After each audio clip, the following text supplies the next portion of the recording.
కాగితాన్ని కనిపెట్టిందెవరు? మనిషి. నిప్పును కనిపెట్టిందెవరు? మనిషి. చక్రాన్ని కనిపెట్టిందెవరు? మనిషే. వ్యవసాయాన్ని కనిపెట్టింది కూడా మనిషే. పెద్ద పెద్ద ఇళ్ళు, బంగళాలు, ఓడలు, విమానాలు, కంప్యూటర్లు, ఫోన్లు, కార్లు, ఇంట్లో విశ్రాంతి, సుఖం, ప్రశాంతత కొరకు ఏ వస్తువులనైతే ఉపయోగిస్తున్నావో వీటిని ఎవరు తయారు చేశారు? మనిషి. ఏ ఫేస్బుక్, వాట్సాప్లలో పోస్టింగ్ చదువుతున్నావో వీటిని ఎవరు సృష్టించారు? మళ్లీ సమాధానం మనిషే. ఈ సమాజాన్ని నిర్మించిందెవరు? ఒక మనిషే.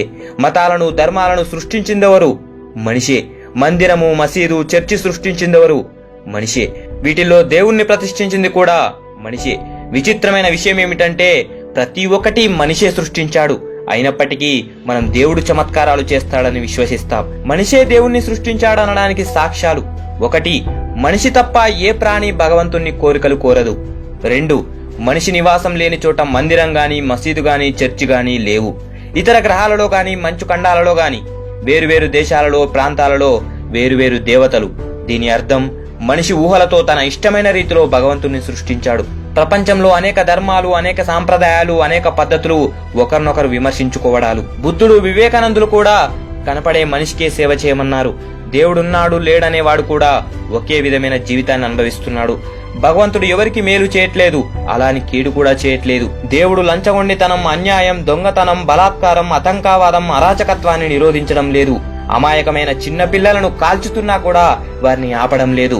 మందిరాలు, మసీదులు, చర్చులు, ధ్యాన మందిరాలు, ఇవి దేవుని నిలయాలే చెప్పుకునే చోట కూడా మహిళలు, పిల్లలు సురక్షితంగా లేరు. మందిరాలు, మసీదులు, చర్చులు కూల్చుతుంటే ఏ దేవుడు వచ్చి ఆపలేదు. అభ్యాసం చేయకుండా ఏ ఒక్క విద్యార్థి అయినా ఉత్తీర్ణుడయ్యాడా?